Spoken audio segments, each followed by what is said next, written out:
Assalamu alaikum. Welcome to my YouTube channel Knowledge for Students. Students, today we are going to take the start of class number 12. तो आज हम आगाज़ करने जा रहे हैं क्लास नंबर 12 का। आज की क्लास में हम लोग डिस्कस करेंगे शुड हैव मॉडल वर्ब को। लेकिन क्लास शुरू करने से पहले अगर अभी तक आप लोगों ने मेरे चैनल को सब्सक्राइब नहीं किया तो प्लीज़ सब्सक्राइब के बटन पर क्लिक कर दें। अगर आपको वीडियोस पसंद आ रही हैं और अगर आप उनसे कुछ सीख रहे हैं तो प्लीज़ लाइक के बटन पर क्लिक कीजिए और अपने दोस्तों के साथ भी शेयर कीजिए।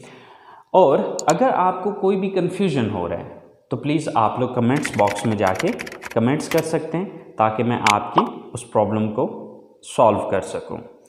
सो स्टार्ट करते हैं आज की class. Students, should have modal verb का जो यूज़ है वो बिल्कुल वैसे ही है जिस तरह से शुड मॉडल वर्ब का यूज़ किया जाता था।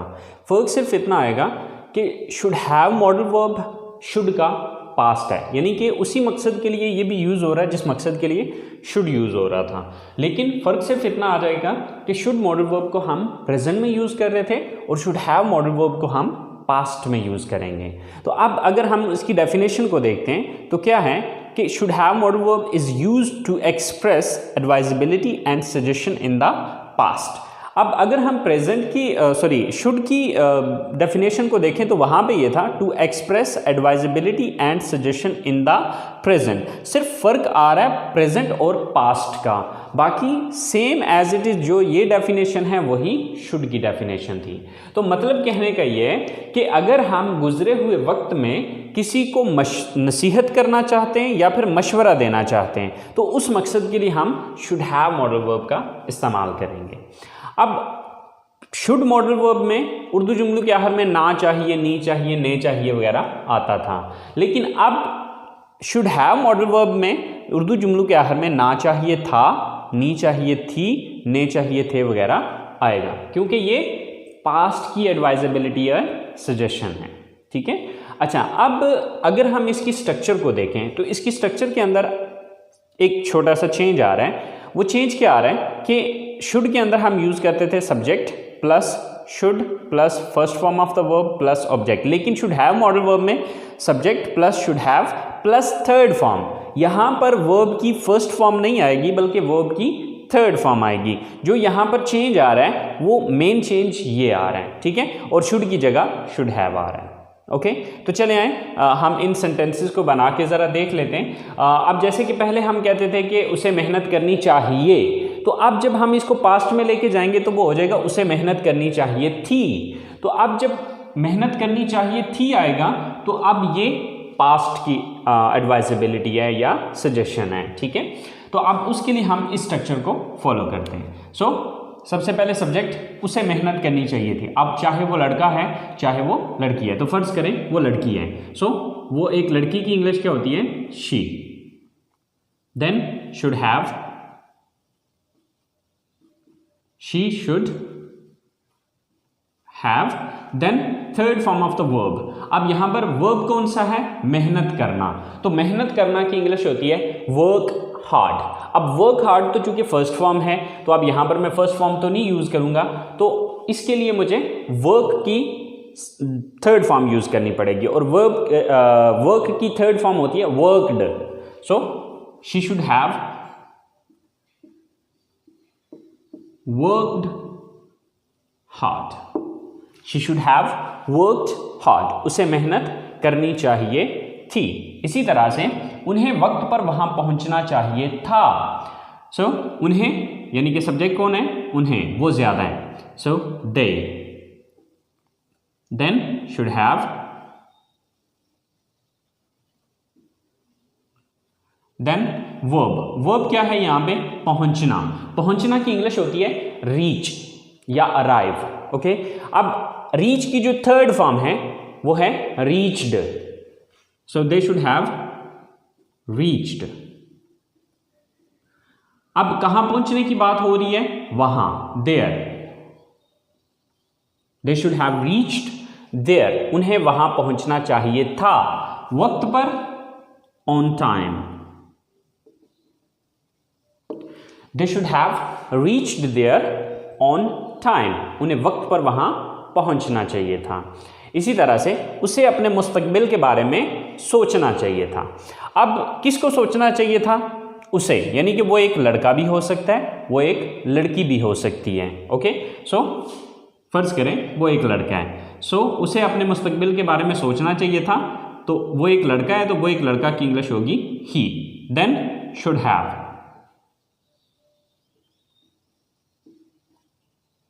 ही शुड हैव, उसे चाहिए था, क्या करना चाहिए था? सोचना चाहिए था। यहां पे वर्ब क्या है? सोचना।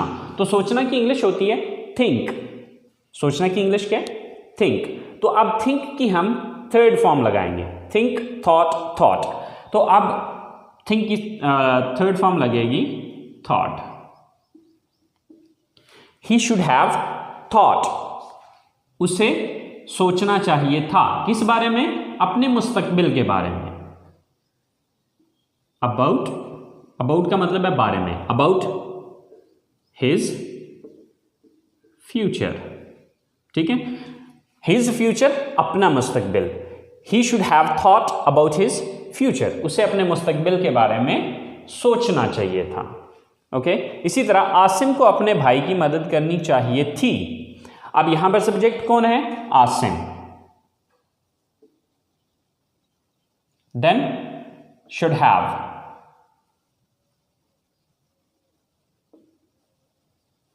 Asim should have.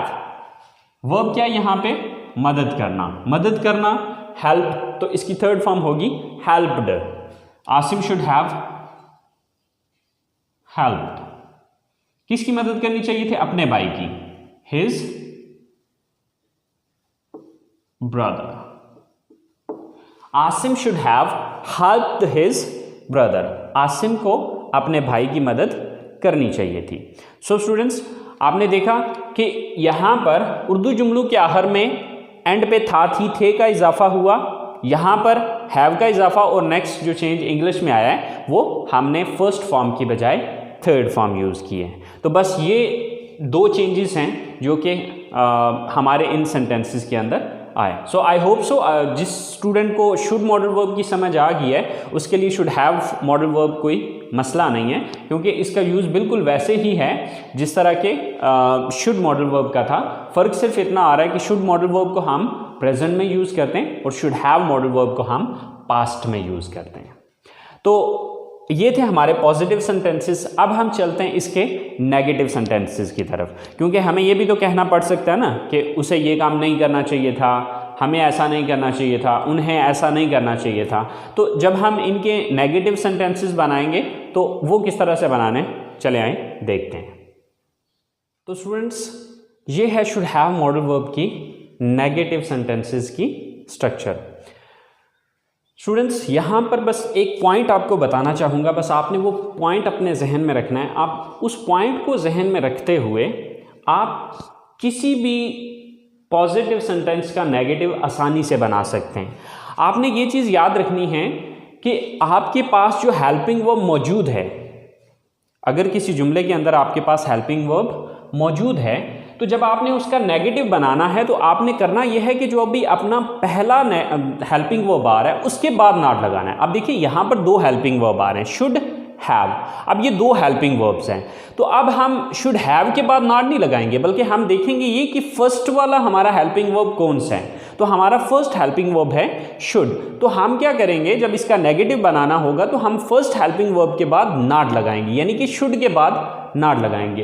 तो इसी तरह से अगर आपको किसी जुमले के अंदर दो या दो से ज़्यादा हेल्पिंग वर्ब नज़र आते हैं, तो जब आप उसका नेगेटिव बनाना चाहते हैं तो उसका नेगेटिव बनाने का सिंपल तरीकाकार ये है कि आपने फर्स्ट हेल्पिंग वर्ब के बाद नॉट लगा देना है। अगले एक या दो जो भी आगे वो आपके पास हेल्पिंग वर्ब बच रहे हैं उनको आपने छोड़ देना है। ठीक है, तो यहाँ पर इसकी स्ट्रक्चर अब नेगेटिव सेंटेंसेस की क्या है कि सबसे पहले हम सब्जेक्ट लगाएंगे, देन शुड नॉट हैव। इसको शॉर्टकट में जब बोलने में यूज़ करें तो आप शुडंट हैव भी यूज़ कर सकते हैं। Then third form of the verb and then object.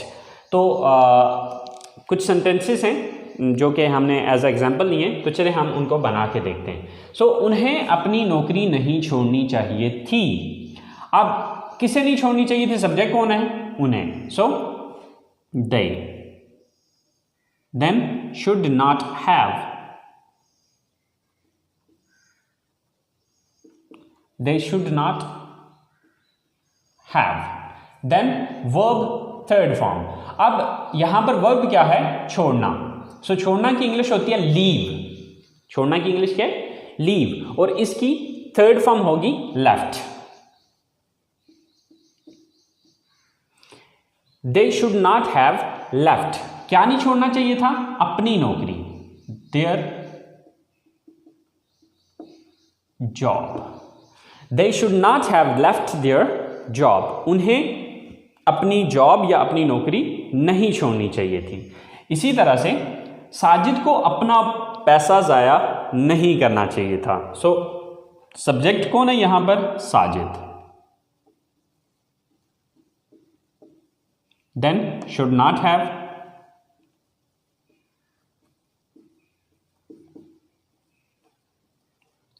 Sajid should not have.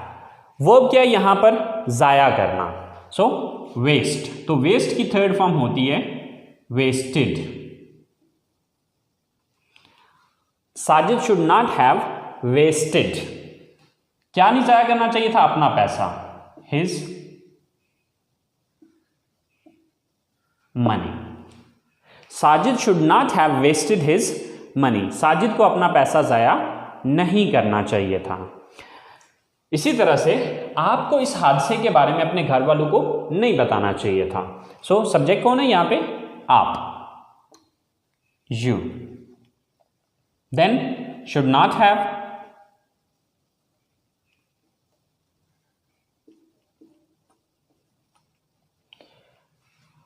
Then verb. Verb क्या है यहां पे? बताना। टेल, बताना की इंग्लिश होती है टेल, लेकिन इसकी थर्ड फॉर्म होगी told. You should not have told, किसको नहीं बताना चाहिए था? यानी कि किसको नहीं बताना चाहिए था? अपने घर वालों को, अपने घर वालों को यानी कि योर फैमिली। किस बारे में? इस हादसे के बारे में। अबाउट, अबाउट का मतलब है बारे में। अबाउट दिस इंसिडेंट कह लें या एक्सीडेंट कह लें, दोनों सूरतों में सही है।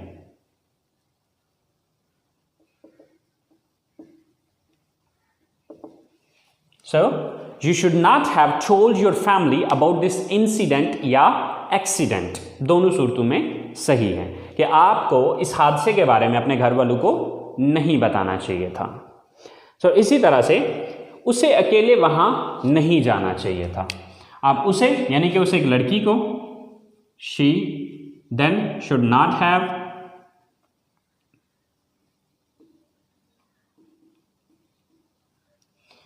वर्ब की थर्ड फॉर्म जाना, तो जाना की इंग्लिश होती है गो, तो इसकी थर्ड फॉर्म होती है gone. She should not have gone, कहां जाना चाहिए था? वहां, तो वहां की इंग्लिश है there. She should not have gone there, अकेले alone. So she should not have gone there alone. तो स्टूडेंट्स, अगर हम पॉजिटिव और नेगेटिव सेंटेंसेस के अंदर अगर हम डिफरेंस देखें तो सिर्फ नॉट का डिफरेंस आ रहा है, ठीक है। आप शुड के बाद नॉट लगा दें पॉजिटिव सेंटेंसेस में तो वो नेगेटिव सेंटेंसेस बन जाएंगे। सो आई होप सो स्टूडेंट्स आपको नेगेटिव सेंटेंसेस की समझ आ गई होगी।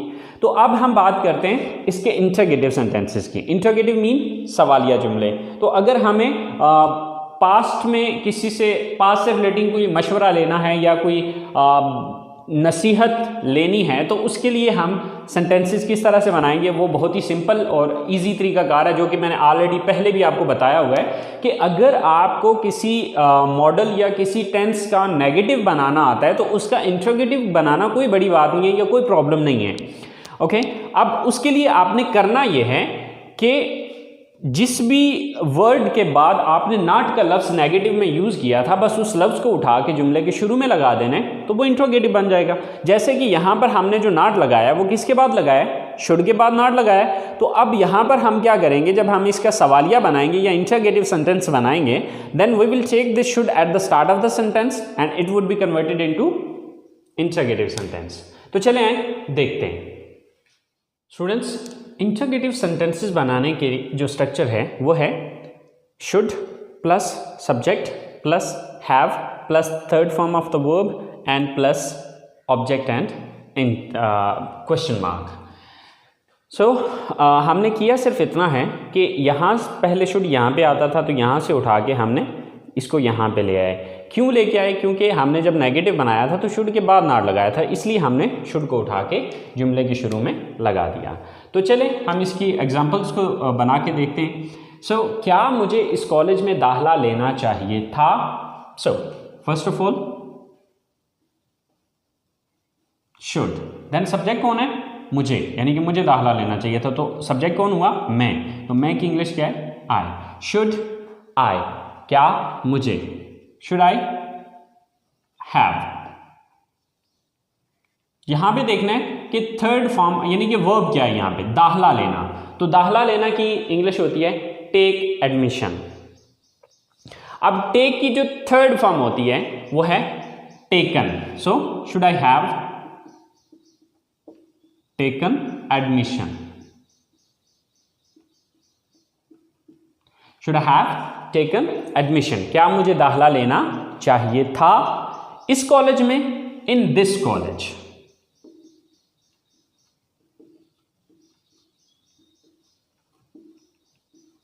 So should I have taken admission in this college, क्या मुझे इस कॉलेज में दाखिला लेना चाहिए था।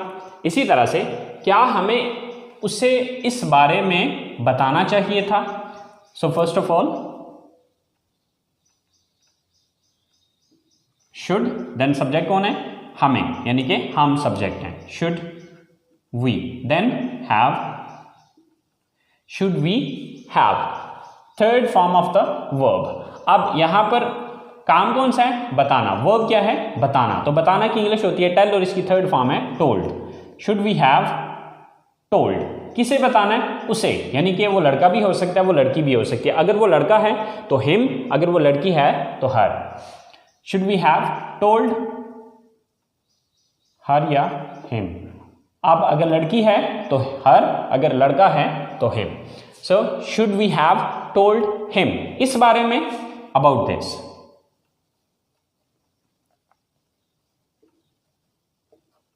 Should we have told him or her about this? क्या हमें उसे इस बारे में बताना चाहिए था। इसी तरह से क्या सोहेल को इंग्लिश सीखनी चाहिए थी? First of all should, then Sohail,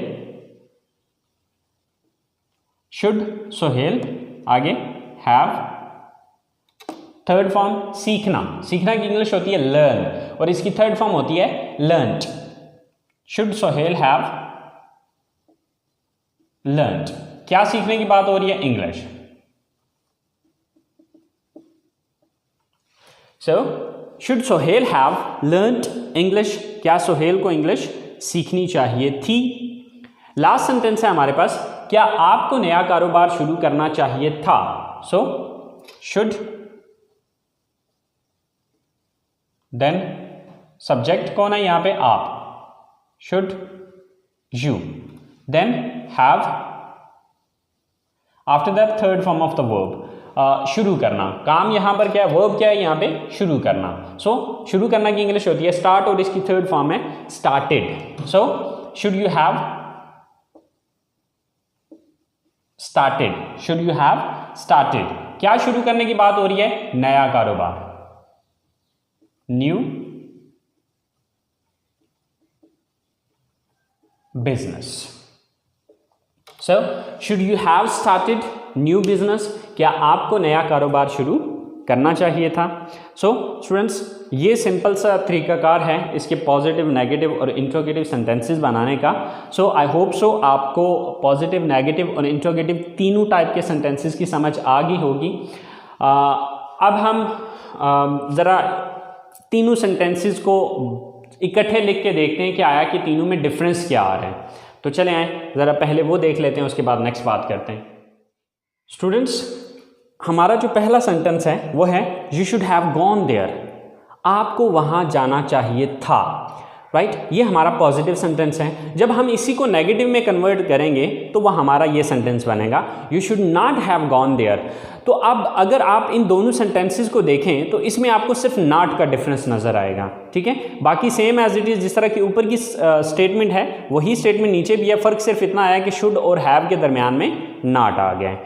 अब इसका अगर हम सवाल बनाते हैं तो सवाल में हम क्या करेंगे, इस शुड को चूँकि उठा के शुरू में ले आएंगे, तो ये शुड यहाँ पे जब आ जाएगा तो ये जुमला ये बन जाएगा, should you have gone there. तो यहाँ पर देखें इंटरोगेटिव वही बना हुआ है कि should you have gone there. तो स्टूडेंट्स, ये छोटे छोटे डिफरेंस हैं जिनको आपको अंडरस्टैंड करने की ज़रूरत है। अगर आप इन छोटे छोटे डिफरेंसेस को समझ लेते हैं तो आपके लिए पॉजिटिव को नेगेटिव में और नेगेटिव को इंटरोगेटिव सेंटेंसेस में कन्वर्ट करना कोई बड़ी बात नहीं है, कोई प्रॉब्लम नहीं है। बस एक फार्मूला याद रखें कि अगर किसी जुमले के अंदर, यानी कि अगर किसी पॉजिटिव जुमले के अंदर आपके पास हेल्पिंग वर्ब मौजूद हैं तो आपने पहले हेल्पिंग वर्ब के बाद नॉट लगाना है, तो वो नेगेटिव बन जाएगा। और जब इसी को आपने इंट्रोगेटिव में कन्वर्ट करना है तो आपने करना ये है कि उस लफ्ज़ को उठा के जुमले के शुरू में ले आना है जिसके बाद हमने नॉट लगाया था। बस सिंपल सा फार्मूला है। So I hope so students, should have modal आपको क्लियर हो गया होगा।